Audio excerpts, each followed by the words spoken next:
Hello प्यारे बच्चों, good afternoon. कैसे हैं आप सभी? उम्मीद है आप लोग बिल्कुल बढ़िया होंगे, स्वस्थ होंगे, मस्त होंगे और अपने पढ़ाई लिखाई में पूरा व्यस्त होंगे। तो प्यारे बच्चे, प्यारे लाडलो, जल्दी से जल्दी आप लोग लाइव आ जाइए। आज प्यारे बच्चों बहुत ही इंपॉर्टेंट क्लास होने वाला है। आज की क्लास में बाबू हम केमिस्ट्री के 100 ऐसे क्वेश्चन बताएंगे जो आपके फाइनल बोर्ड परीक्षा के लिए बहुत ही ज्यादा इंपॉर्टेंट होने वाला है। ठीक है, भले ही इसमें से बहुत सारे ऐसे क्वेश्चन होंगे जो आप कई बार पढ़ चुके होंगे, कुछ क्वेश्चन आपको नए भी मिल सकते हैं, कुछ क्वेश्चन ऐसे होंगे जिसको आपने याद भी कर लिया होगा, आपने प्रैक्टिस भी किया होगा, सब चीज होगा, लेकिन वैसे ही क्वेश्चन आपके फाइनल बोर्ड परीक्षा में पूछे जाते हैं, यानी इंपॉर्टेंट क्वेश्चन आज हम कराने वाले हैं।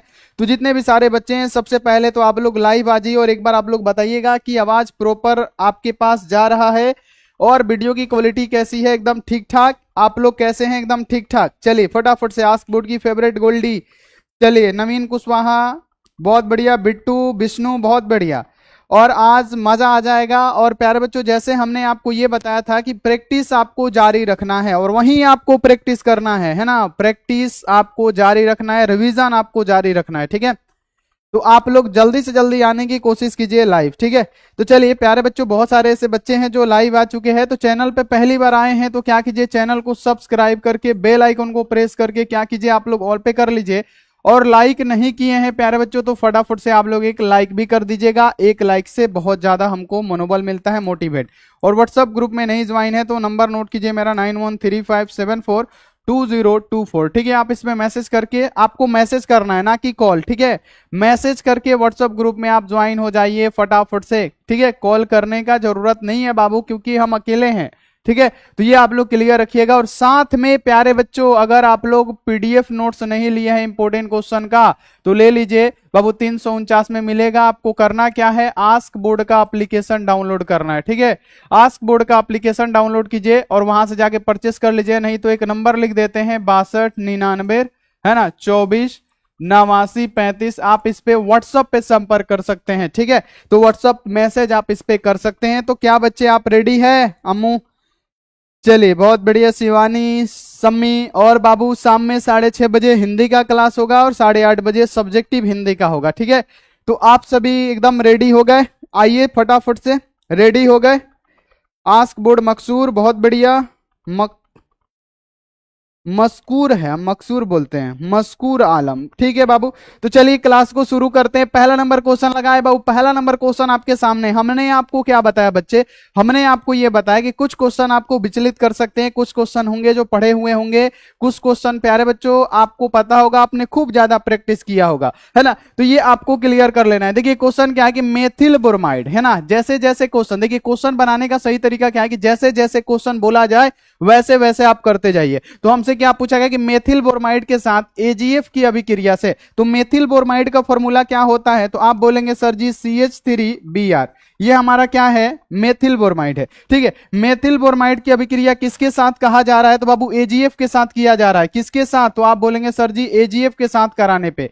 किसके साथ बच्चे? तो आप बोलेंगे एजीएफ के साथ। तो हमने एजीएफ के साथ करा दिया। ठीक है, जब एजीएफ के साथ बच्चे हमने कराया तो फिर देखिए यहां पे पूछा जा रहा है क्या कि जब हमने एजीएफ के साथ इसकी अभिक्रिया कराई, है ना, क्या किया हमने कि जब इसकी अभिक्रिया हमने एजीएफ के साथ कराया तो हमारा मेथिल फ्लोराइड बना और एजीबीआर बना। यानी जब हम इसकी अभिक्रिया कराएं प्यारे बच्चों तो हमारा क्या बन रहा है? साफ साफ लिखा गया है कि इसमें जो उत्पाद बन रहा है प्यारे बच्चों, क्या बन रहा है? तो CH3 यानी मेथिल फ्लोराइड बन रहा है। यहां से CH3 और यहां से F, है ना, याद रखना है क्या बाबू कि यहां से CH3 और यहां से F बन जाएगा। तो यहां पे लिख दीजिएगा CH3, है ना, मेथिल फ्लोराइड बन रहा है।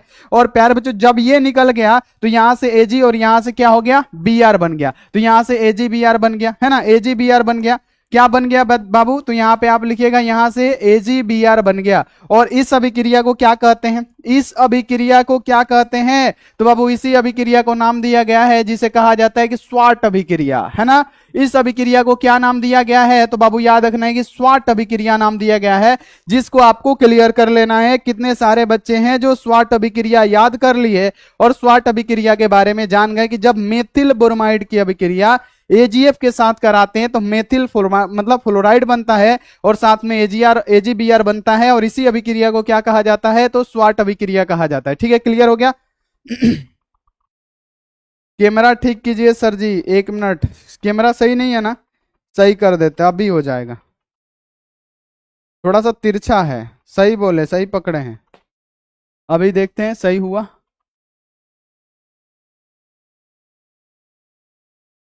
रुक जाइए,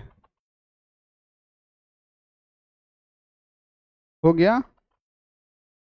और कल जो क्लास हुआ था बच्चे, ध्यान में रखना है कि कल जो क्लास हुआ था ना, हाँ सही हो गया।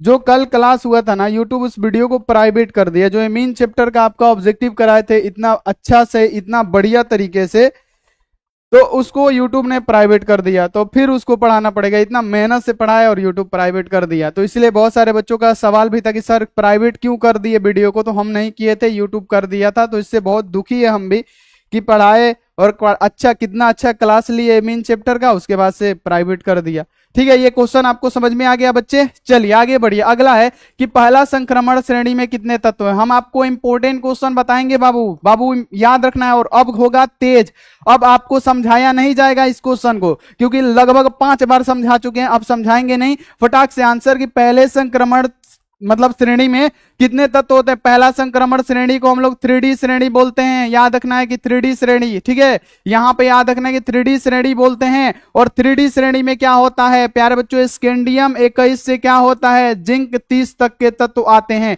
तो प्यारे बच्चों याद रखना है कि 21 से 30 गिनिएगा तो 21, 22, 23, 24, 25, 26, 27, 28, 29, 30 कितने तत्व आ गए, 10 तत्व आते हैं, है ना। तो ये आपको याद रखना है, जिसमें से जिंक क्या है, जिंक आपको पता होना चाहिए कि ये संक्रमण तत्व नहीं है। भले ही डी ब्लॉक में आता है लेकिन संक्रमण तत्व नहीं होता है, क्योंकि इसके जो डी ऑर्बिटल होते हैं पूरी तरह से फुल होते हैं। अगला कि क्रोमियम का अयस्क कौन सा है प्यारे बच्चों, क्रोमियम का अयस्क, ये भी इंपॉर्टेंट क्वेश्चन है, फटाफट रिवीजन प्रैक्टिस है ये, इंपोर्टेंट के साथ आपका रिवीजन प्रैक्टिस है। तो क्रोमियम का अयस्क कौन सा है, तो प्यारे बच्चों क्रोमियम का अयस्क कौन सा होता है, FeCr2O4। ये क्या होता है, क्रोमियम का अयस्क होता है, K2Cr2O4 नहीं होगा, इनमें से कोई नहीं। प्यारे बच्चों याद रखना है कि इसमें से बी वाला ऑप्शन यानी ए वाला ऑप्शन हमारा राइट आंसर होगा। अगला देख लीजिए, K2Cr2O7 में Cr का ऑक्सीकरण अवस्था क्या होगा। इसमें बाबू ऑक्सीडेशन नंबर पूछा गया है जो कि आपको निकाल देना है। तो आप निकालिए क्या है, K2Cr2O7 में Cr का ऑक्सीकरण संख्या यानी Cr का ऑक्सीकरण संख्या निकालना है बाबू। K का क्या होता है 1, है ना बाबू, इसमें गुणा क्या कर रहा है 2, ठीक है। Cr का निकालना है x, इसमें गुणा क्या कर रहा है 2, है ना प्यारे बच्चों। ऑक्सीजन का क्या होता है -2 होता है, इसमें गुणा क्या कर रहा है 7, बराबर के उधर 0 है, ठीक है। अब प्यारे बच्चों क्या होगा 2 प्लस यहाँ पे क्या हो जाएगा, तो x में 2 से गुणा होगा 2x होगा, और माइनस इधर 14 बराबर के उधर 0। यानी प्यारे बच्चों अगर हम 2x की वैल्यू निकाले तो बराबर को उधर जाएगा, क्या होगा 14 प्लस में हो जाएगा, 2 माइनस में हो जाएगा। यानी प्यारे बच्चों अगर हम 2x की वैल्यू निकाले तो 12 हो गया। अगर यहां से हम x का वैल्यू निकालते हैं तो 12/2 यानी हो गया हमारा 6, यानी प्लस से आया है ऑक्सीकरण संख्या। तो आप बोलेंगे जी गुरुजी प्लस से हमारा कितना में आया है, सी वाला ऑप्शन में आया है। तो सी वाला ऑप्शन आप सही करेंगे, बिल्कुल बढ़िया। आगे बढ़िए कि जब बिना बुझा चूना, बिना बुझा चूना का मतलब क्या, CaO, CaO, CaO को क्या कहते हैं, कली चूना, है ना, इसे क्या कहते हैं, कली, यहां पे याद रखना है कली चूना कहते हैं। जब कली चूना को प्यारे बच्चों जल में डाला जाता है, यानी जब इसको H2O यानी जल में डाला जाता है तो क्या होगा, ये उष्माक्षेपी होता है। क्या होता है, उष्माक्षेपी होता है, उष्मा शोषित नहीं होगा, उष्माक्षेपी होता है ये अभिक्रिया। तो ये आपको क्लियर कर लेना है। निम्नलिखित अपरूपों में से कार्बन का अगर आपसे पूछा जाएगा सर्वाधिक प्रतिशत, जो कि बहुत इंपॉर्टेंट क्वेश्चन है, तो बाबू ग्रेफाइड में होता है। ग्रेफाइड में कार्बन सबसे ज्यादा पाया जाता है, कार्बन सबसे ज्यादा, याद रखना है सबसे ज्यादा इसी में पाया जाता है। और साथ में आपको यह भी रखना है कि ये पेंसिल का जो नोक होता है ना वही होता है, और उष्मा और विद्युत का ये अच्छा चालक भी होता है ग्रेफाइट। चलिए आगे बढ़ जाइए कि निम्नलिखित में से कौन सा कार्बोहाइड्रेट पॉलीसेकेराइड श्रेणी का है। अब बताइए कौन सा ऐसा कार्बोहाइड्रेट है, क्या ग्लूकोज है पॉलीसेकेराइड का, क्या मनोज है ना बाबू, सुक्रोज है, यूक्रोज है, नहीं प्यारे बच्चों याद रखना है सुक्रोज होगा यहाँ पे। तो आपको ध्यान में रखना है कि पॉली, यहाँ पे बोला जा रहा है कौन सा ऐसा कार्बोहाइड्रेट है जो पॉलीसेकेराइड श्रेणी का सदस्य है, तो हमारा स्टार्च, स्टार्च, स्टार्च हमारा पॉलीसेकेराइड का होता है। सी ऑप्शन राइट मारिएगा, फटाफट कीजिए, वीडियो को शेयर कीजिए, वीडियो को शेयर कीजिए फटाफट से। अब देखिए निम्नलिखित में से किसका निकेल का ऑक्सीकरण संख्या 0 होगा, पारा पारी निकालिए। Cn का -1 होगा बाबू, तो Cn का -1 होगा तो ये कभी 0 CO नहीं हो सकता है, CN क्या है, एगो लिगेंड है जो कि ऋणात्मक लिगेंड है, तो हमारा ये आंसर गलत। अब प्यारे बच्चों यहाँ पे SO4 भी नहीं होगा, ये भी हमारा गलत आंसर। अब प्यारे बच्चों CO, जो CO होता है ये क्या होता है, उदासीन लिगेंड होता है, इसका ऑक्सीकरण संख्या 0 होता है। तो प्यारे बच्चों याद रखिएगा कि निकल का निकालना है, निकल का मान लिए X, CO का कितना होता है 0, इसमें गुणा कर रहा है 4 बराबर के उधर 0, यानी X इक्वल टू क्या आया, तो 0 आया, यानी निकल का ऑक्सीकरण अंक किसमें 0 होगा, तो हमारा C वाला ऑप्शन होगा, और यहीं से कीजिएगा। चलिए आगे बढ़िए कि टेलीरोन क्या है, प्यारे बच्चों याद रखना है कि टेलीरोन क्या है, तो बाबू पॉलीएमाइड है, नहीं, पॉलीथीन किसका है, इथीन का बहुलक, पॉलीथीन एथीन का बहुलक होता है ना, इथीन का बहुलक होता है। यहाँ पे पॉलिस्टर पॉलीमर क्या है, तो बाबू याद रखना है कि टेलीरोन एक पॉलिस्टर पॉलीमर है, तो इसका कनेक्शन इससे हो गया। यहाँ पे पॉलीपोरिप्रीन हमारा नहीं होगा, यानी कनेक्शन किसका हो रहा है, टेलीरोन क्या है, पॉलिस्टर पॉलीमर है, बी वाला ऑप्शन सही। आगे बढ़िए कि दो सरल लवण से संयोग से मिलाकर जो बनता है वो क्या होता है, जब दो सरल लवण मिलके बाबू बनाते हैं उसे क्या कहते हैं, द्विक लवण। जैसे पोटास एलम हमारा द्विक लवण है ना, तो बाबू दो सरल लवण मिलके जो बना लवण होता है उसे क्या कहते हैं, तो द्विक लवण कहते हैं। तो द्विक लवण का एक उदाहरण क्या है, हमारा पोटास एलम है, जिसको क्लियर रखना है। अब देखिए अपमार्जक को कहा जाता है बाबू, अपमार्जक को क्या कहा जाता है, अपमार्जक, है ना, तो अपमार्जक को हम लोग क्या कहते हैं, तो पिष्ट सक्रिय कारक कहते हैं, यानी क्या हो जाएगा प्यारे बच्चों, तो यहाँ पे याद रखना है कि पिष्ट सक्रिय कारक हमारा राइट आंसर। अब देखिए CrCO6 में क्रोमियम की ऑक्सीकरण संख्या क्या होगी, तो आप निकालिए इसमें क्रोमियम का ऑक्सीकरण संख्या। यहाँ पे Cr का पूछा है, मान लेंगे X, ठीक है बाबू, प्लस देते हैं। CO क्या होता है, उदासीन लिगेंड होता है, जिसका मान होता है 0, इसमें क्या कर रहा है, गुणा कर रहा है 6 बराबर को उधर कुछ नहीं है, 0 है, यानी जब हम इसको सोल्व करेंगे तो X इक्वल टू क्या आएगा, 0, यानी याद रखना है कि CrCO6 में क्रोमियम की जो ऑक्सीकरण अवस्था होगी वो क्या होगी, हमारी शून्य होगी, और शून्य हमारी राइट आंसर हो जाएगा।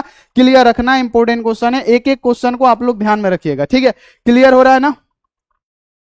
चलिए एक मिनट थोड़ा सा देख ले, क्वालिटी बिल्कुल सही, क्वालिटी है बिल्कुल सही है। अब देखिए आगे बढ़िए, अगला कि जो पदार्थ जल का पृष्ठ तनाव ही कम कर दे, सरफेस टेंशन को कम कर देता है, उसे हम लोग क्या कहते हैं, जो पदार्थ जल का H2O का पृष्ठ तनाव कम कर दे उसे क्या कहते हैं बाबू, याद रखना है कि जो पदार्थ जल का पृष्ठ तनाव कम कर दे, सरफेस टेंशन को कम कर दे, उसे क्या कहते हैं, तो बाबू इतना याद रखना है कि वैद्युत अपघट्य किसे कहते हैं, तो जलीय विलयन, माने वैसा जलीय विलयन जिससे विद्युत धारा का प्रवाह आसानी से हो जाए। जैसे प्यारे बच्चों ये क्या है, जलीय है। अब इसमें क्या करेंगे, अगर हम NaCl घोलेंगे, KCl घोलेंगे, है ना, CsCl घोलेंगे यहाँ पे, तो इसमें क्या होगा, विद्युत धारा का प्रवाह हो जाएगा। क्यों, क्योंकि इसमें क्या है, तो आप बोलेगा कि इसमें आयंस है सर, आयंस यानी धन आयन भी है और ऋण आयन भी है, तो इससे हमारा विद्युत धारा का प्रवाह हो जाएगा, तो वैद्युत अपघट्य होगा। लेकिन प्यारे बच्चों वैद्युत अनअपघट्य क्या, कि जब जलीय विलयन में हम यूरिया घोल दे, ग्लूकोज घोल दे, है ना, हम प्यारे बच्चों एल्कोहल घोल दे, तो उसे हमारा विद्युत धारा का प्रवाह नहीं होगा, क्योंकि उसमें आयन नहीं होंगे, तो इसे हम लोग वैद्युत अनअपघट्य कहते हैं। तो दोनों आंसर हमारा गलत। प्यारे बच्चों उत्प्रेरक क्या करता है आपको पता ही है, तो जो पदार्थ जल का पृष्ठ तनाव कम कर दे उसे क्या कहते हैं, पृष्ठ सक्रिय कारक कहते हैं, डी वाला ऑप्शन सही। अगला वह प्रक्रिया जिसमें कोलाइडी कण और क्षेपित हो जाते हैं क्या कहते हैं, तो बाबू वैसोश्लेषण नहीं कहते हैं। अधिशोषण में क्या होता है, ठोस या मतलब किसी द्रव या गैस का कण क्या होता है, किसी ठोस पे आके चिपक जाता है और इससे अभिक्रिया करने लगता है, तो इसे हम लोग क्या कहते हैं प्यारे बच्चों, अधिशोषण की क्रिया कहते हैं। और अधिशोषण में जो ऊर्जाएं मुक्त होती है, अधिशोषण ऊर्जा होती है, उसे हम लोग अधिशोषण ऊर्जा कहते हैं। और अधिशोषण जो होता है ना प्यारे बच्चों, ये क्या होता है, क्या होता है, तो रिवर्सेबल होता है, उत्क्रमणीय होता है, जिसे पुनः प्रतिस्थापित किया जा सकता है। तो यहाँ पे आप लोग क्लियर रखिएगा कि वह क्रिया जिसमें कोलाइडी कण और क्षेपित हो जाए इसे हम लोग स्कंदन कहते हैं, तो ये आप लोग याद रखिएगा। अगला देख लीजिए कि NiCO4 में पूछा गया कि इसका IUPAC नेम क्या होगा, तो बाबू IUPAC नेम हमने बताया है, सहसंयोजन यौगिक का IUPAC नेम आप कैसे निकालेंगे, तो सबसे पहले इसका कोऑर्डिनेशन नंबर, और कोऑर्डिनेशन नंबर किसका निकला है, तो जो केंद्रीय धातु परमाणु जिसको क्या करता है, दान देता है, यानी हमारा क्या होता है प्यारे बच्चों कि जो लिगेंड क्या करता है, जिसको दान देता है, यानी क्या होता है, सेंट्रल मेटल एटम जो है हमारा निकेल है, इसी का निकलेगा। तो निकेल का क्या होता है X, CO का क्या हो जाएगा प्यारे बच्चों 0, है ना, इसमें 4 गुणा कर रहा है बराबर के उधर 0, यानी X का क्या निकला 0 निकला, यानी क्या हो जाएगा प्यारे बच्चों 4 के लिए टेट्रा कोबाल्ट निकेल, और इसका ऑक्सीकरण संख्या आ जाएगा 0, तो टेट्रा कार्बोनिल निकेल 0, है ना, टेट्रा कार्बोनिल निकेल 0, तो है कहीं पे टेट्रा कार्बोनिल निकेल 0,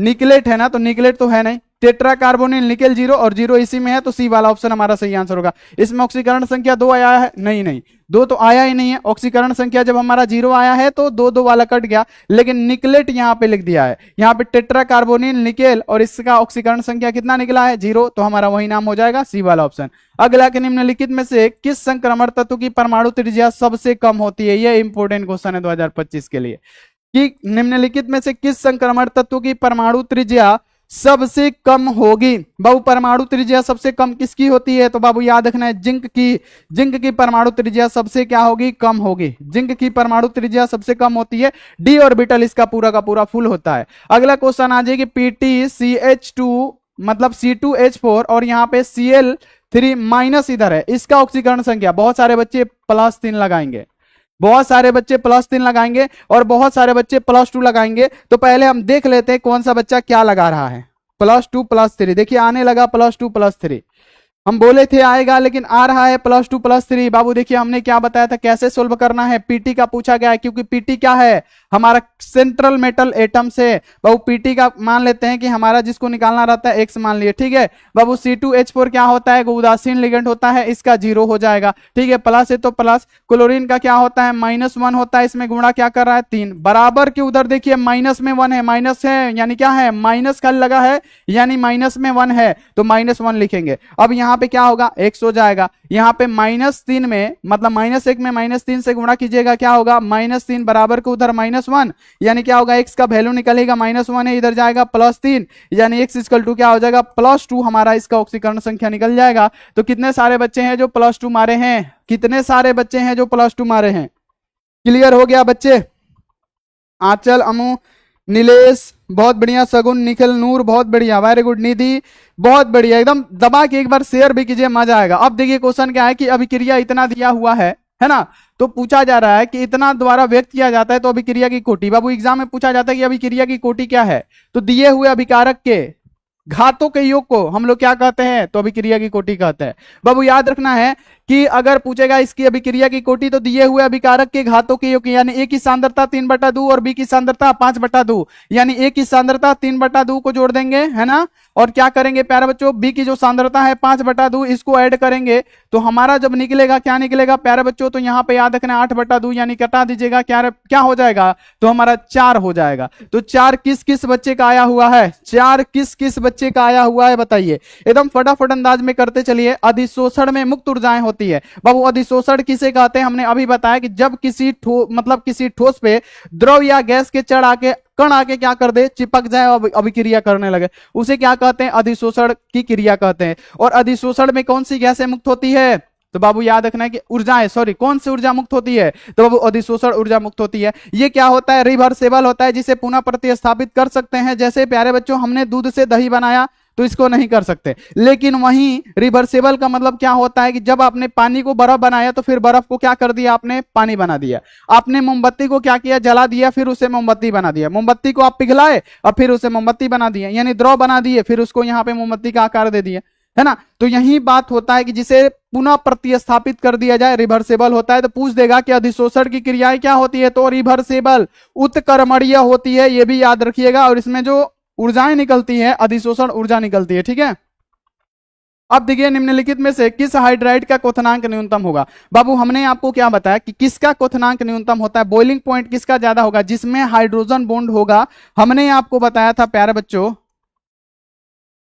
जिसमें हाइड्रोजन बॉन्ड पाया जाएगा, जिसमें हाइड्रोजन बॉन्ड पाया जाएगा प्यारे बच्चों, वो क्या होता है, उसका जो बॉइलिंग पॉइंट होता है वो ज्यादा होता है। अब देखिए इसमें किसमें हाइड्रोजन बॉन्ड पाया जाएगा, और हाइड्रोजन बॉन्ड कहते किससे हैं, तो प्यारे बच्चों जब हाइड्रोजन अपने से ज्यादा विद्युत ऋणात्मक तत्वों से बॉन्ड बना ले उसे हाइड्रोजन बॉन्ड कहते हैं। जैसे यहाँ पे H2O है, H2O का अगर हम क्या करते हैं प्यारे बच्चों, 2 अणु लेते हैं, यहाँ पे भी H ले लिए और यहाँ पे भी H ले लिए, ऐसे लेते हैं। यहाँ पे H ले लिए, इसका एगो यहाँ पे एक और ले लेते हैं हम, क्या हाइड्रोजन का एक और अणु ले लेते हैं। प्यारे बच्चों यहाँ पे याद रखना है कि O, यहाँ पे भी H है और यहाँ पे मान लीजिए कि यहाँ पे भी क्या है हमारा H है, ठीक है। तो ये क्या करेगा, जब हाइड्रोजन ना करता है जी, कौन करता है आपको पता है ना, कौन करता है, तो आप बताएंगे कि जी सर जी, जब हाइड्रोजन क्या कर दे, अपने से ज्यादा विद्युत ऋणात्मक। और प्यारे बच्चों, सबसे ज्यादा विद्युत ऋणात्मक आपको याद रखना है कि क्या होता है, FON याद रखना है, फ्लोरीन, ऑक्सीजन, नाइट्रोजन सबसे ज्यादा विद्युत ऋणात्मक होता है अपने आवर्त में।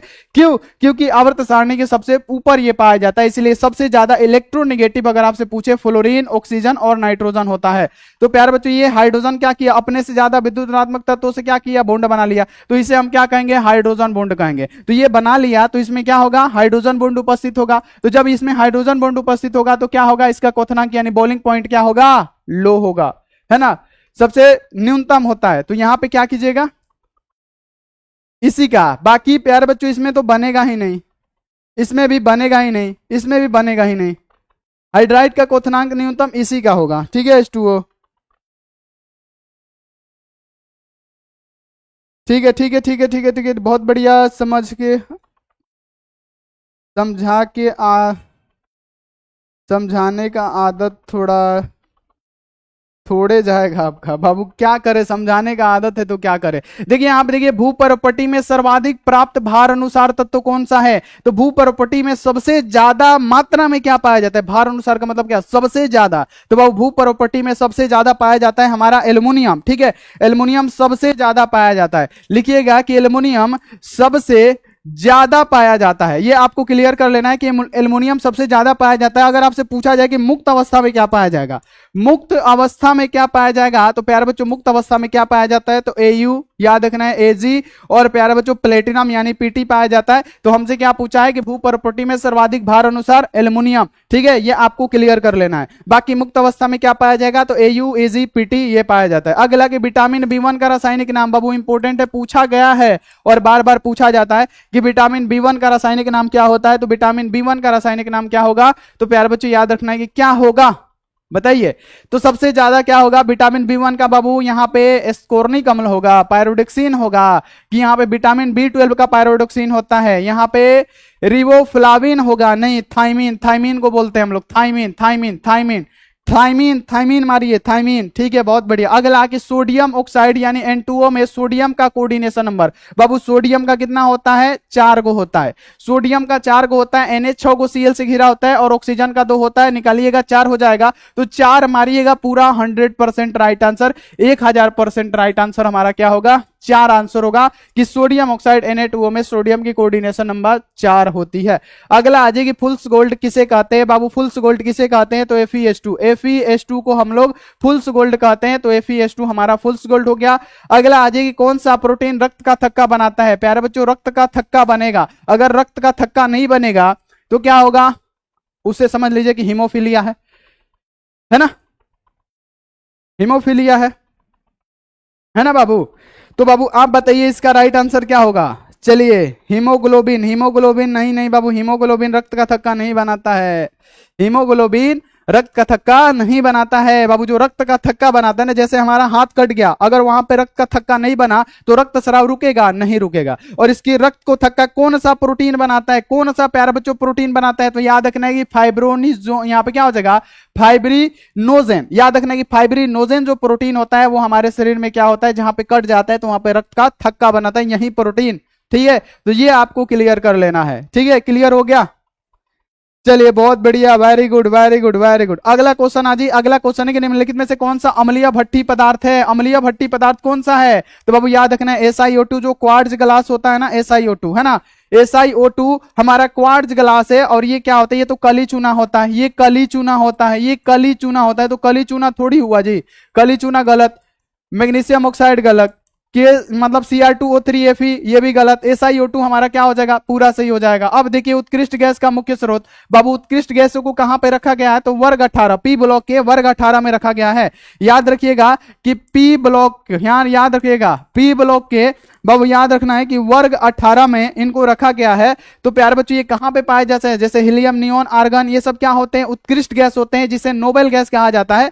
और प्यारे बच्चों याद रखना है कि ये वायुमंडल में ही हमारे पाए जाते हैं, ना कि कहीं और पाया जाता है, ठीक है बाबू। उत्कृष्ट गैस का मुख्य स्रोत वायुमंडल, वायुमंडल। अगला क्वेश्चन आ जाएगी, कौन सा प्राकृतिक रूप से प्राप्त बहुलक है, बाबू प्राकृतिक रूप से, बाबू ये सब तो बहुलक है, लेकिन प्राकृतिक वाला बहुलक जिसमें पॉली आइसोप्रीन की संरचना दिखाई देती है, जिसकी बहुलक आइसोप्रीन हो, है ना। तो बाबू याद रखना है हमारा पॉलीथीन एथीन का बहुलक है, गलत आंसर। एसिटिक अम्ल नहीं होगा, पीबीसी नहीं होगा, डेकोन नहीं होगा, हमारा क्या होगा, प्रोटीन हमारा प्राकृतिक पॉलीमर है और इसमें पॉली आइसोप्रीन की संरचनात्मक इकाई देती है, क्योंकि जितने भी प्राकृतिक पॉलीमर होते हैं, न्यूक्लियक अम्ल हो गया, ये सब क्या हो गया, ये न्यूक्लियोटाइडस के होते हैं न्यूक्लियक अम्ल। लेकिन आपको ये याद रखना है कि इसमें जितनी भी संरचनाएं दिखाई देती है वो पॉली आइसोप्रीन की होती है, जितने भी चाहे जितने भी हमारे प्राकृतिक पॉलीमर हो, बहुलक हो, ठीक है। अगला क्वेश्चन आ जाए कि किसी रासायनिक अभिक्रिया का वेग प्रभावित होता है, तो किसी भी रासायनिक अभिक्रिया का वेग किसके द्वारा प्रभावित होगा, तो बाबू अर्हेनियस ने क्या कहा था, कोई अर्हेनियस का फॉर्मूला बता दीजिए, कोई अर्हेनियस का सूत्र बता दीजिए, देखते हैं किस किस बच्चे को याद है अर्हेनियस का सूत्र।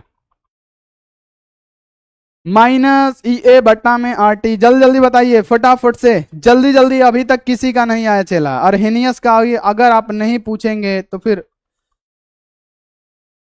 ताप से तो प्रभावित होता है, अर्हेनियस ने बताया था, हमने सूत्र पूछा है जो कि कई बार आपको करा चुके हैं, ताप से होता है, ताप से, माइनस ई ए बट्टा में आर टी।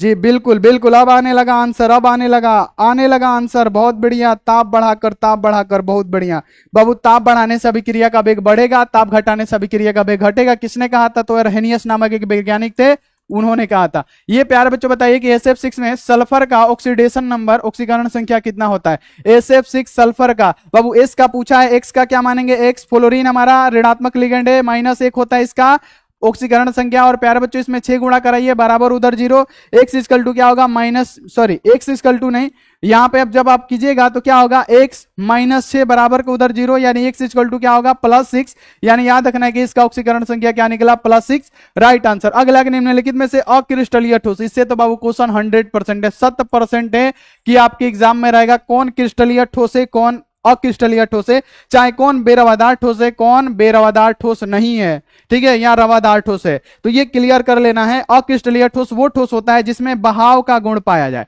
जिसमें बहाव का गुण पाया जाए, जिसकी ज्यामितीय आकृति निश्चित नहीं हो, है ना।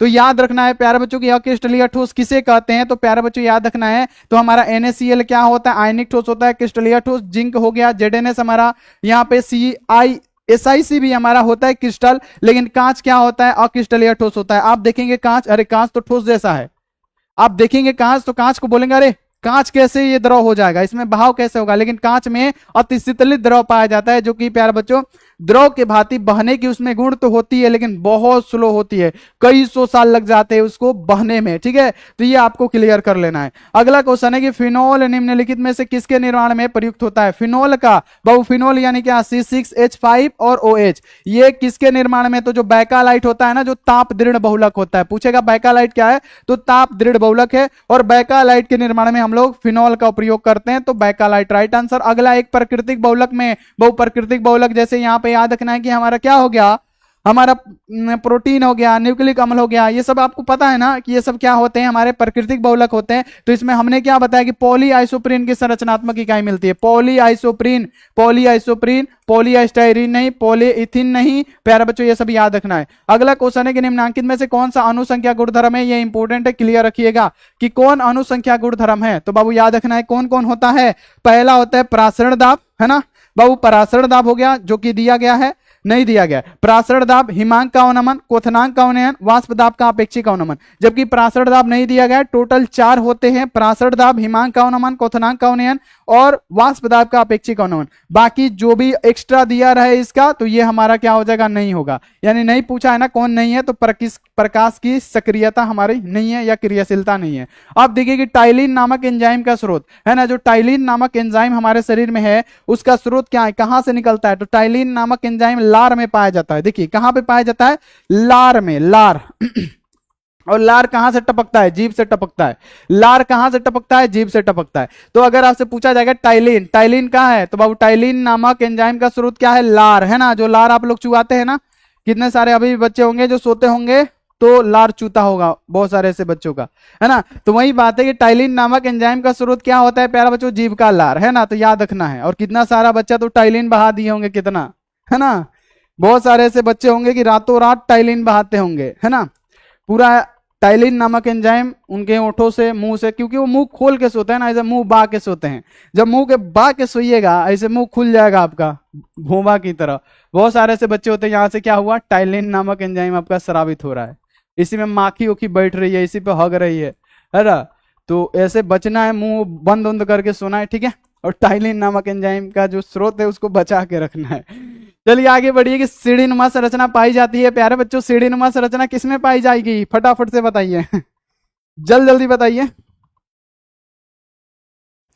चलिए यहाँ पे बताइए कि सीढ़ीनुमा संरचना किसमें पाई जाती है। तो बाबू सीढ़ीनुमा संरचना किसमें पाई जाएगी, तो प्यारे बच्चों सीढ़ीनुमा संरचना आपको पता है ना, ये किसकी आकृति है, जिसमें एडिनिन और थाइमिन डबल हाइड्रोजन बॉन्ड के साथ और cytosine guanine triple hydrogen bond के साथ। और सीढ़ीनुमा संरचना इसको ऐसे भी तो बनाया जाता है प्यारे बच्चों, एडिनिन के साथ क्या, थाइमिन, है ना, ये डबल बॉन्ड के साथ, प्यारे बच्चों साइटोसिन के साथ ग्वानिन ट्रिपल बॉन्ड के साथ। ये सीढ़ीनुमा संरचना हमारे डीएनए में पाई जाती है। और प्रथम अनुवांशिक पदार्थ कौन सा है, डीएनए है। डीएनए अनुवांशिक पदार्थ इसीलिए कहा जाता है क्योंकि जो एक पीढ़ी से दूसरे पीढ़ी में लक्षण जाते हैं, है ना, जैसे बाप बौने हैं तो बेटा भी एक बौना निकल जाएगा, है ना। तो वो क्या होगा, अगर माँ की आंखें भूरी है तो बाबू बेटी की आंखें भी क्या होगी, भूरी होगी। तो वो क्या है, अनुवांशिक पदार्थ है जो एक पीढ़ी से दूसरे पीढ़ी में जाता है ना। तो वो किसके कारण से जाता है, डीएनए के कारण से। अगला क्वेश्चन आ जाएगी, फॉस्फेट बंध मिलता है, बाबू बता दीजिए फॉस्फेट बंध किसमें मिलेगा, तो नाभिकीय अम्लों में मिलता है। बहुत जल्दी कीजिए कि फॉस्फेट बंध किसमें मिलता है, बाबू न्यूक्लियक एसिड में मिलता है फॉस्फेट बंध, ना कि प्रोटीन में होता है, कार्बोहाइड्रेट वसा किसी में नहीं,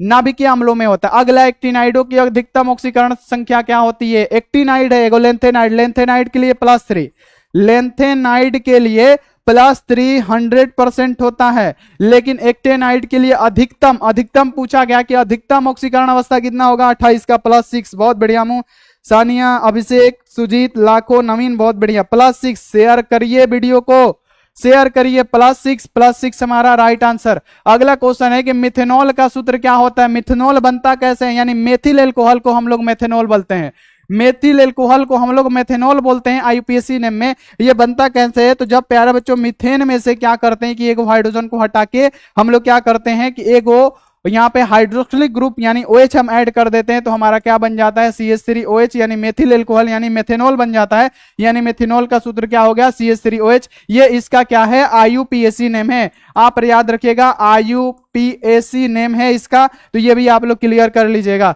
अगला क्वेश्चन कि उपधातु कौन सा है, उपधातु, ना धातु ना अधातु, एक होता है उपधातु, है ना, एक होता है जैसे हम लोगों में लड़का लड़की एगो ठक्का।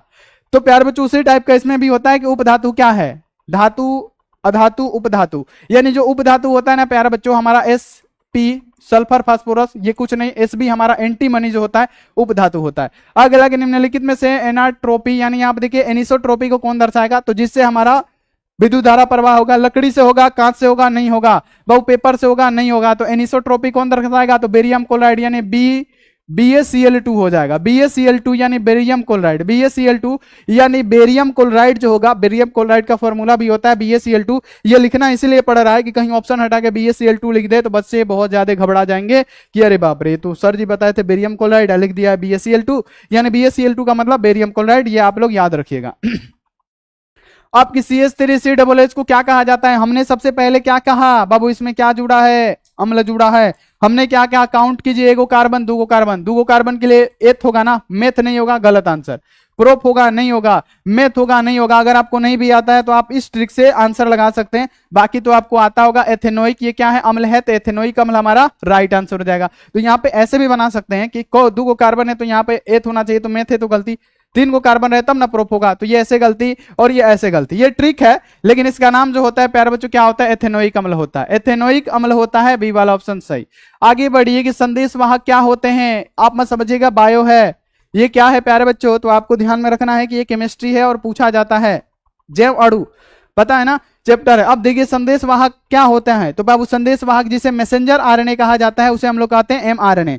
mRNA को हम लोग क्या कहते हैं, मैसेंजर आरएनए। मैसेंजर आरएनए का मतलब क्या होता है, संदेश वाहक आरएनए होता है ना, ये आपको याद रखना है। और आरएनए का मतलब क्या, ट्रांसफर आरएनए, है ना, जो कि क्या होता है, हमने क्या बताया, त्रिपीडी संरचना की होती है, त्रिपीडी संरचना का होता है, क्या होता है, तो आर यहाँ पे आरएनए है ना, तो ये आपको याद रखना है।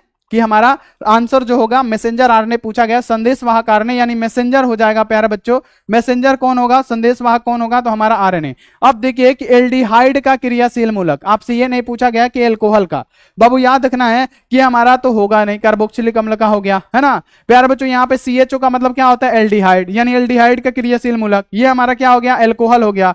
ये प्यारे बच्चों CH हटा दीजिए इसको, है ना। तो याद आपको ये रखना है कि हमारे यहाँ पे RH भी दे सकते हैं, ये हमारा एल्केन हो गया, ठीक है। तो एल्डिहाइड हमारा क्या हो गया, बॉन्ड CHO को हम लोग क्या कहते हैं, एल्डिहाइड कहते हैं। ROR को क्या कहते हैं, हम लोग कीटोन कहते हैं, या आप इसको ROR यहाँ पे क्या कर सकते हैं, लिख सकते हैं, है ना। तो ये हमारा क्या हो गया, कीटोन हो गया। अब देखिए अगला याद रखना है कि ये इसको बताइए, तो RC, यहाँ पे याद रखना है कि RC डबल बॉन्ड O, आप इसको क्या कहेंगे, आप बताइए। RC डबल बॉन्ड O को क्या कहेंगे, इसको एक बार बता दीजिए। RC डबल बॉन्ड O को क्या कहेंगे बाबू, RC डबल बॉन्ड, यहां पे याद रखना है कि RC डबल बॉन्ड H, है ना। इसे क्या कहते हैं एक बार बता दीजिए, एल्डिहाइड इसको कहा जाता है, ठीक है ना। बहुत बढ़िया। चलिए आगे बढ़ जाइए कि कार के टायर में प्रयुक्त होता है। तो बाबू कार के टायर में क्या होगा, तो कार का जो टायर बनता है ब्यूना रबर से बनता है, ठीक है। तो ब्यूना रबर हमारा क्या हो जाएगा, राइट आंसर। ये किस प्रकार का बहुलक है, तो संश्लेषित बहुलक है, संश्लेषित बहुलक ब्यूना रबर। टेफ्लॉन नहीं होगा, पॉलीथीन एथीन का PBA नहीं होगा। अगला कि घोलक के 1 kg में उपस्थित घुल्ले की मोलों की संख्या को हम लोग क्या कहते हैं, तो घोलक के 1 kg, केजी लगा हो तो क्या होता है, मोलालिटी। क्योंकि प्यारे बच्चों प्रति केजी विलायक में घुले हुए मोलों की संख्या को हम लोग क्या कहते हैं, तो मोलालिटी कहते हैं, जिसका मात्रक क्या होता है, मोल प्रति, याद रखना है प्यारे बच्चों क्या होता है कि मोल प्रति किलोग्राम होता है। यानी याद रखना है हमारा मोलालिटी मोल लता हो जाएगा प्रति केजी बिलियन में। तो अगर आपसे पूछा जाएगा घोलक के 1 kg में उपस्थित घुल्ले की मोलों की संख्या को मोलालिटी, जबकि प्रति लीटर बिलियन में, लीटर में रहे, प्रति लीटर बिलियन में घुले हुए विलय की मोलों की संख्या को हम लोग क्या कहते हैं, मोलरता कहते हैं। अब दी कॉपर सदस्य है, तो बाबू कॉपर किस में आता है, कॉपर का परमाणु क्रमांक कितना होता है, तो आप बोलेंगे कॉपर सर जी ये 29 होता है। तो बाबू आपको पता है कि 3D जो होता है, 3D श्रेणी में कहां आता है, तो आपको पता है स्कैंडियम 21 से जिंक 30 तक आता है, ठीक है। तो इसी के बीच में ना 29 पड़ेगा, इसी के बीच में ना ये 29 पड़ेगा। तो प्रथम संक्रमण श्रेणी 3D को हम लोग प्रथम संक्रमण, 4D को हम लोग क्या कहते हैं, द्वितीय, 5D को हम लोग क्या कहते हैं, और 6D को हम लोग चतुर्थ कहते हैं। ये भी आपको क्लियर कर लेना है। चलिए आगे कि निम्नलिखित में से कौन सा आयन जलीय विलयन में रंगीन, तो रंगीन कौन बनाता है, अयुग्मित रंगहीन, अयुग्मित। 1 मिनट, अगर आपसे पूछा जाएगा कि रंगीन पूछा गया है ना, अनुचुंबकीय नहीं पूछा गया, तो अयुग्मित हमारा रंगीन बनाता है, अयुग्मित रंगीन आयन बनाएगा, जबकि युग्मित इलेक्ट्रॉन रंगहीन आयन का निर्माण करता है। तो याद रखना है निम्नलिखित में से कौन सा आयन जलीय विलयन में रंगीन, ये आता है बाबू क्वेश्चन, ध्यान में रखना है। तो जलीय विलयन में रंगीन आयन कौन बनाएगा, जो अयुग्मित होगा। तो बाबू देखिए अगर कॉपर का आप निकालेंगे, कॉपर का कितना होता है, तो कॉपर का बोलेंगे सर जी 29 होता है, लेकिन इसमें से एक इलेक्ट्रॉन ये दान दे दिया तो 28 हो गया। तो अगर हम बनाएंगे इसका, तो आर्गन का कितना होता है बच्चे, 18 होता है, और 3D यहाँ पे 10 होता है। यानी डी ऑर्बिटल में क्या पूरा फुल हो जाएगा, पूरा फुल, 1 गो 2 गो 3 गो 4 गो 5 गो 6 गो 7 गो 8 गो 9 गो 10 गो। तो ये क्या हो रहा है, युग्मित, युग्मित, याद रखना ये युग्मित हो गया। तो जब ये युग्मित हुआ तो युग्मित इलेक्ट्रॉन तो प्यारे बच्चों रंगहीन बनाता है ना, लेकिन हमसे क्या पूछा, रंगीन। हाय देखिए Cu आने लगा।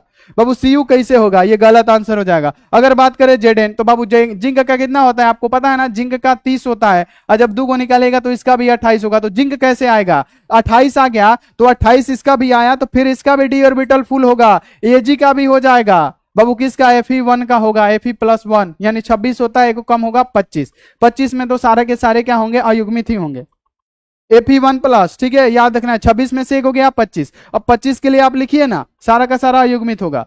अब देखिए निम्नलिखित में से कौन सा संक्रमण धातु का आयन प्रतिचुंबकीय होगा, प्रतिचुंबकीय कौन बनाता है, तो हमने आपको ये ट्रिक बनाया था, अयुग्मित अनुचुंबकीय, युग्मित इलेक्ट्रॉन प्रतिचुंबकीय, अ से अयुग्मित, अ से अनुचुंबकीय, यानी अयुग्मित इलेक्ट्रॉन अनुचुंबकीय, और जो युग्मित हुआ वो प्रतिचुंबकीय, ठीक है। तो याद रखना है कि इसमें से प्रतिचुंबकीय यानी युग्मित होगा। तो वो याद रखना है Cu2+, जब प्यारे बच्चों कॉपर का आपको पता है कि Cu का 29 होता है, इसमें से ये 2 गो इलेक्ट्रॉन को क्या कर दे रहा है, दान दे रहा है। तो जब ये 2 गो इलेक्ट्रॉन को दान देगा तो हमारा 27 हो जाएगा। तो यहाँ पे आर्गन 18 हो जाएगा, देखिएगा आर्गन 18 और 3D 9 हो जाएगा। तो 9 भरिएगा तो ये तो अयुग्मित हो गया ना। देखिए 1 2 3 4 5 6 7 8 9, एक युग्मित बचा। तो ये तो प्यारे बच्चों अनुचुंबकीय हुआ ना, तो ये गलत आंसर। जबकि जिंक में हमको पता है कि जिंक का कितना होता है 30, इसमें से 2 इलेक्ट्रॉन क्या कर रहा है, दान दे रहा है, तो ये हमारा 28। 28 के लिए आप लोग कैसे लिखेंगे, तो आप लिखेंगे आर्गन का कितना हो गया 18 और 3D कितना हो गया 10, यानी 10 में जब आप भरेंगे तो प्यारे बच्चों कैसे भरेंगे 1 2 3 4 5 6 7 8 9 10, यानी ये क्या हो गया युग्मित हो गया। और युग्मित ही क्या करता है, प्रतिचुंबकीय आयन का मतलब प्रतिचुंबकीय बनाता है, यानी Zn2 प्लस राइट आंसर। अब देखिए जारण का मुख्य कार्य क्या होता है, जारण भर्जन या जारण, जिसमें क्या हो वायु की उपस्थिति में गर्म किया जाता है, निस्तापन में वायु नहीं होता है, जिसमें प्यारे बच्चों वायु की उपस्थिति में मतलब इसको क्या किया जाता है, अभिक्रिया कराया जाता है। जैसे S प्लस O2 है ना, तो इसमें से क्या निकलेगा SO2, और इसमें से गैसें कौन से निकलती है, सल्फर डाइऑक्साइड। यानी जारण का कार्य क्या है, उड़नशील अशुद्धियों को हटाना है ना। तो प्यारे बच्चे याद रखना है कि हम सल्फर को गर्म करेंगे लेकिन किसके साथ, O2 के साथ, तो हमारा क्या हो जाएगा, उड़नशील अशुद्धि हटेगा। चलिए आगे बढ़िए कि NH3 में N के साथ प्रसंकरण क्या होगा, तो NH3 है तो प्यारे बच्चों N के साथ को 3 है, H है, तो यहाँ पे याद रखना है 3 को H है, चलिए लगा दिए। और इसके साथ एक लोन पेयर भी इसका होता है, इसका जो दोस्त होता है लोन पेयर इसके साथ रहता है, ठीक है। तो इसमें पूछा गया है, हमसे ये पूछा गया है कि इनके साथ प्रसंकरण कौन सा होगा, तो बाबू याद रखना है कि ये सिंगल बॉन्ड एगो सिग्मा, सिंगल बॉन्ड एगो सिग्मा, और ये हमारा एगो लोन पेयर भी एगो सिग्मा। टोटल सिग्मा कितना हुआ, 3 गो ऊपर 4 गो, 4 सिग्मा। 4 सिग्मा के लिए हम लोग क्या लिखेंगे, sp3, sp3 है तो sp3 हमारा राइट आंसर। चलिए आगे बढ़िए कि हीरे का क्रिस्टल, बाबू हीरा जो होता है चाहे ग्रेफाइट होता है, ये क्या होते हैं, सहसंयोजन ठोस होते हैं। और इसमें जो संरचनात्मक मिलता है, क्या मिलता है प्यारे बच्चों, तो याद रखना है क्या मिलेगा, तो इसमें प्यारे बच्चों याद रखना है कि कोवैलेंट इसमें बॉन्ड मिलता है, सहसंयोजन बंधन मिलता है। यानी प्यारे बच्चों ये क्या होगा, सहसंयोजन जालक का एक उदाहरण होगा, सी वाला ऑप्शन सही। विद्युत अपघट्य का उदाहरण, विद्युत अपघट्य किसे कहते हैं कि अगर कोई जलीय विलयन है, ये कोई क्या है हमारा जल है H2O है,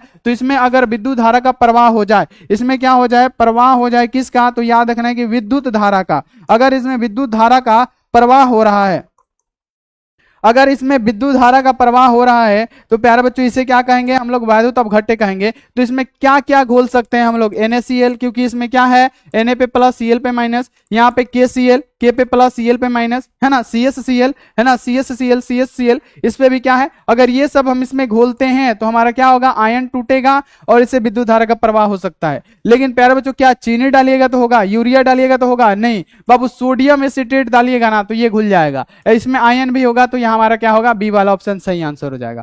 अब देखिए कि गोताखोर द्वारा श्वसन लेने के लिए उपयोग किए जाने वाले टैंकों में कौन से 2 गैसों का मिश्रण होता है।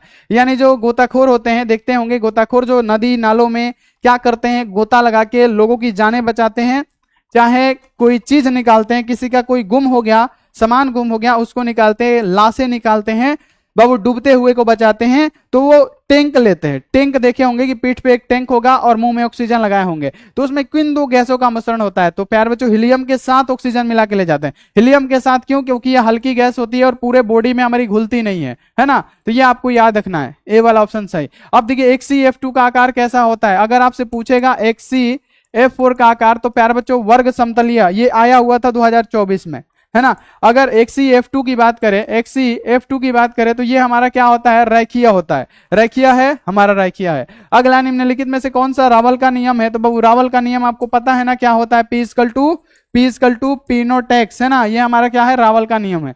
तो रावल का नियम P = पिनोटेक्स। अब देखिए किसी विलयन की विलायक की मोल प्रभाज को व्यक्त किया जाता है, तो मोल प्रभाज क्या होता है, तो प्यारे बच्चों जिसमें मोलों की संख्या निकाला जाता है, एक विलायक की मोल होता है, एक विलय का मोल। तो विलायक का मोल हम लोग कैसे निकालते हैं, तो ऊपर में विलायक और साथ में क्या हो जाएगा, विलयन प्लस विलायक, तो हमारा क्या हो गया, ये हमारा विलायक का हो गया। लेकिन हमसे क्या पूछा गया, विलायक का ही पूछा गया है, तो यहाँ पे हमारा विलायक का कैपिटल N बटा में small n plus capital N, तो ये स्मॉल n ये विलय हो गया, ये हमारा विलय हो गया। विलय यानी ये मान लीजिए कि चीनी हो गया, ये सब विलय होता है, तो विलय का हो गया, ये हमारा क्या हो गया, विलायक हो गया। तो यहाँ पे क्या करेंगे, विलायक करेंगे, विलायक है ना, विलायक हमारा क्या होगा, बी वाला हो गया। ठीक है, क्लियर हो रहा है। चलिए आगे बढ़िए कि पहला संक्रमण सत्व में 10 गो, बाबू हम कई बार बता चुके हैं, स्कैंडियम में कैसे जिंक 30 तक के तत्वों को हम लोग प्रथम संक्रमण श्रेणी कहते हैं। अयस्क में उपस्थित अशुद्धि, बाबू जब हम लोग क्या करते हैं, खनिजों से अयस्क को निकालते हैं तो उसमें कुछ अशुद्धियां होती है, जिसे क्या कहा जाता है, गैंग या आधात्री भी कहा जाता है, इसको आधात्री इसका नाम है, याद रखिएगा।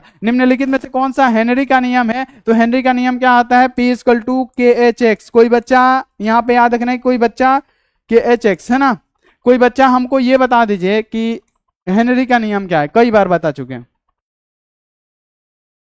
हेनरी का नियम क्या है, जल्द जल्दी कोई बच्चा लिख के बता दीजिए ताकि समझ जाएंगे कि हाँ बच्चा पढ़ रहा है, मजा आ रहा है। गौतम चौधरी।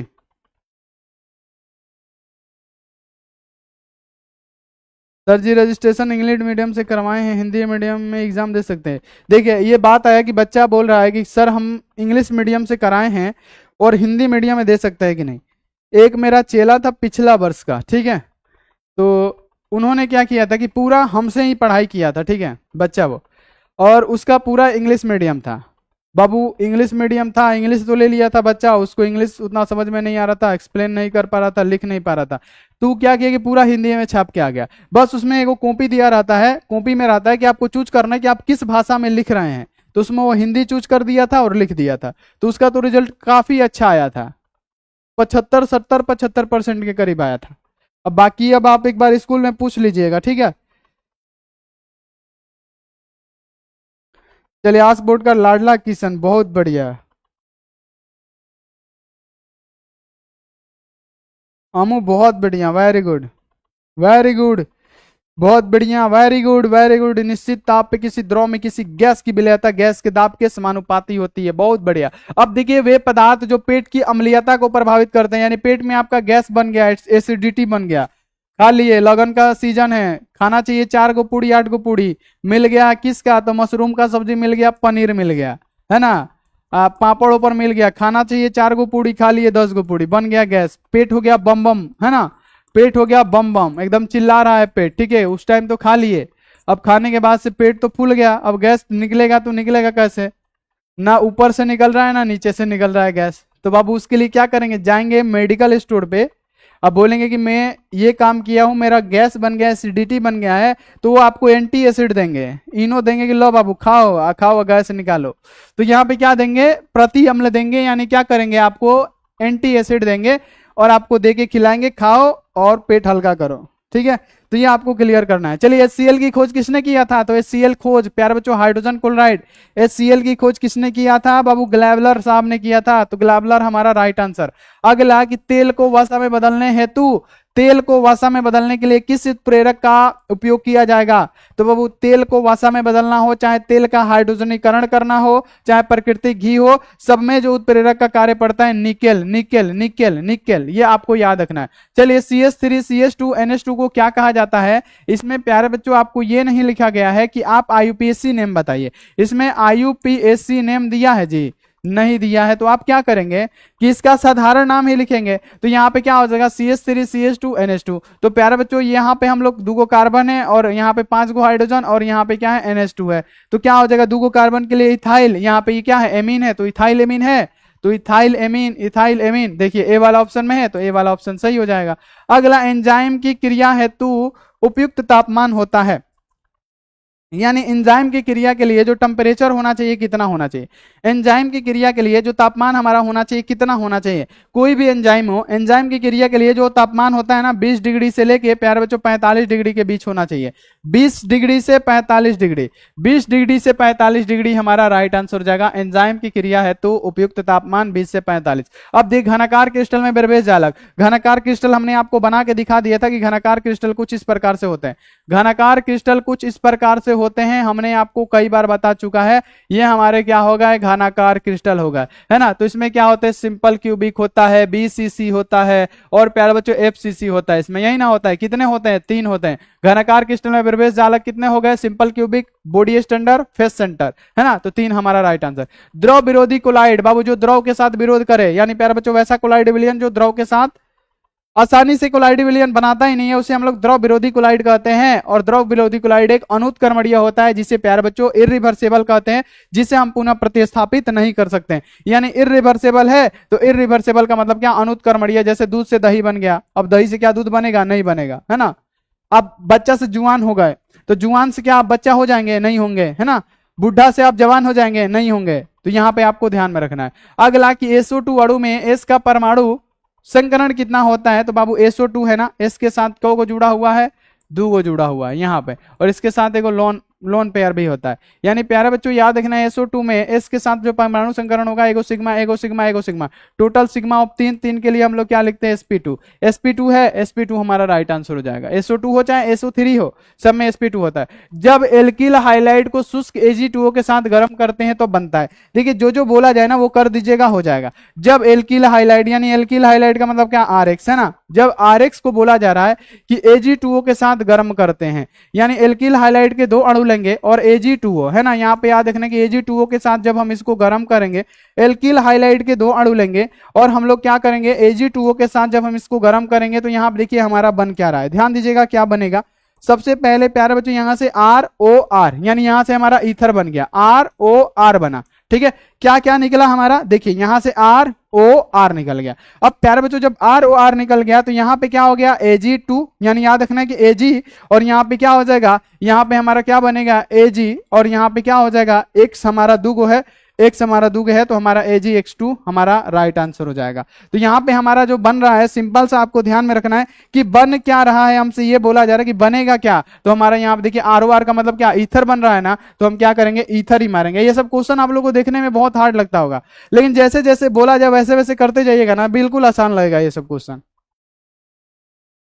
ये सब रटने वाला बिल्कुल नहीं है, बस जैसे जैसे क्वेश्चन बोला जाए आप रिएक्शन लिख दीजिए, हो जाएगा।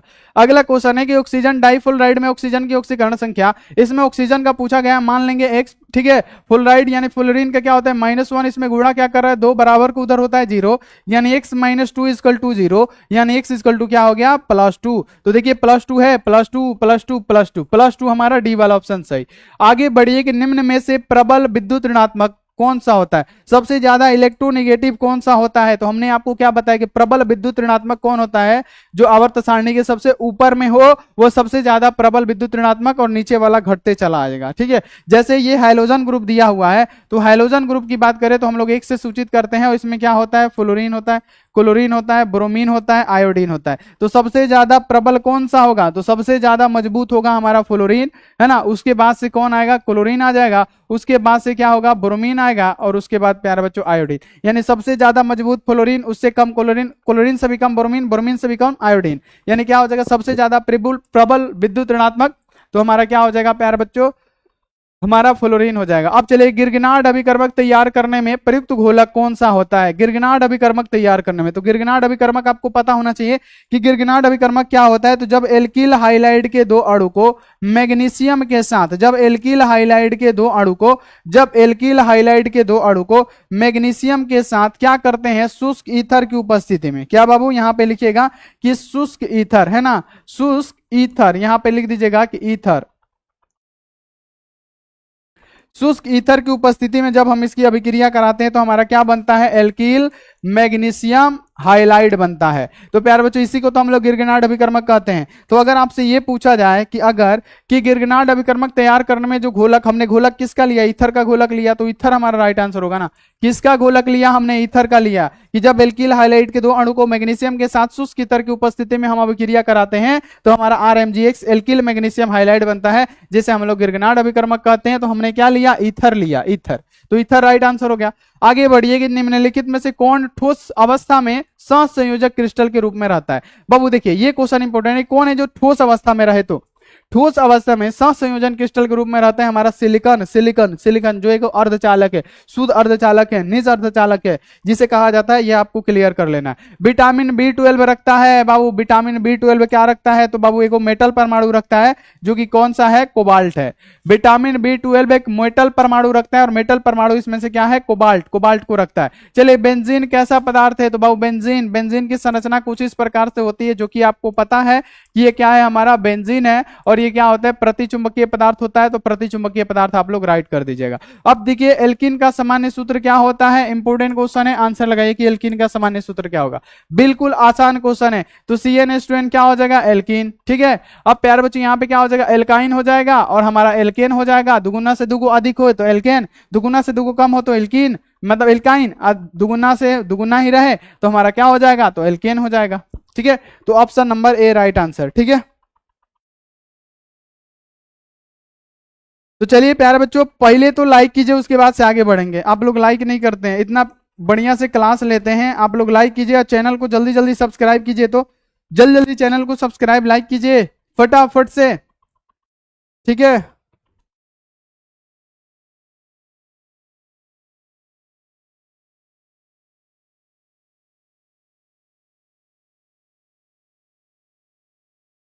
सर जी ऑक्सीकरण संख्या समझ में नहीं आता है बाबू, इतना आसान है जी। चेला मेरा कोई भी चेला को कोई भी दे दीजिए, देखिए गर्दा उड़ा दे रहा है। छुट्टी हो गई भागो, छुट्टी नहीं हुआ। शेख सना कितना तेजी से क्लास कराए हैं, शरीफ बालक। चले, तो अब जो क्लास होगा ना 6:30 बजे वाला समझा के, जितना भी प्रैक्टिस वाला धाए पाए अब स्टार्ट करेंगे, ठीक है। धड़ाधड़ जैसे अभी धड़ाधड़ मारे हैं ना, कितना तेजी से। सर जी भूल गए हैं किसको, सगुन शर्मा। नहीं, नहीं भूले हैं जी। सर आप क्लास नहीं लेते हैं। 3 गो तो क्लास कल भी हुआ था चेला, आज भी 3 गो होगा। कहाँ क्लास कल वाला, ये बोलिए कि वीडियो हमारा प्राइवेट हो गया, तो उससे थोड़ा सा दुख है शाम में। उसको फिर कराएंगे, मजा आ रहा था कराने में, इतना मस्त क्लास हुआ था। सिक्स है ना। सर जी आप मेरे मैसेज को इग्नोर किए, कौन बाबू? सबका मैसेज देखते हैं हम तो, एक ऐसा टीचर है जो सबको याद करते हैं, सबका मैसेज देखते हैं।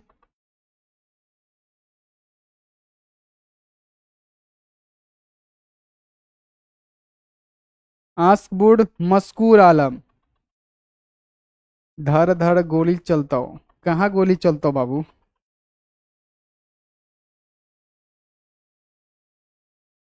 अम्मू। चलिए, तो जितने भी सारे बच्चे हैं लाइक कीजिए और चैनल को फटाफट से आप लोग सब्सक्राइब करते रहिए। तो मिलते हैं ऐसी अगली क्लास में। अगला क्लास कब होगा? 6:30 बजे। उसके बाद से फिर हमारा क्लास होगा, अभी देखिए अभी 6:30 बजे क्लास होगा हिंदी का ऑब्जेक्टिव, और याद रखना कि फिर 8:30 बजे होगा हमारा हिंदी का सब्जेक्टिव, है ना। तो सभी बच्चे को आना है, ठीक है। और सभी बच्चे आइएगा, मजा आएगा, हिंदी पढ़ के और मजा आता है। तो चलिए मिलते हैं, और साथ में आप लोग ये भी बताइएगा कि क्लास कैसा लगता है आपको, कभी कभी कमेंट भी कर दिया कीजिए, क्योंकि दूसरे बोर्ड वाले बच्चे बोलते हैं कि काश हमारे भी बोर्ड में सर होते तो पढ़ाते तो मजा आता, और आप लोग को हम पढ़ाते हैं तो आप लोग तारीफ ही नहीं करते मेरा। चलिए तारीफ मत कीजिए, लेकिन क्लास जैसा लगा जरूर बताइए। तो मिलते हैं ऐसी अगली क्लास में, आप लोग अपना ध्यान रखिए, मन लगा के पढ़ाई करते रहिए। Take care and bye.